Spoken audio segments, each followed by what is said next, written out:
At a stake conference in Cali, Colombia, a sister told how she and her fiancé desired to be married in the temple.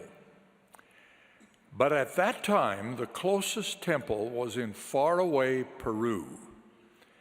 For a long time, they saved their money for the bus fares.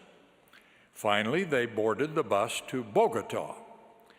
But when they arrived there, they learned that all seats on the bus to Lima, Peru, were taken. They could go home without being married or be married out of the temple. Fortunately, there was one other alternative. They could ride on the bus to Lima if they were willing to sit on the floor of the bus for the entire 5-day and 5-night ride. They chose to do this. She said it was difficult, even though some riders sometimes let them sit in their seats so they could stretch out on the floor.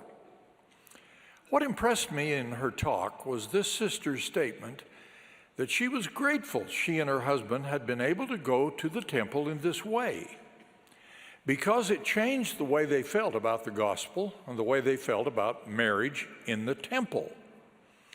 The Lord had rewarded them with the growth that comes from sacrifice.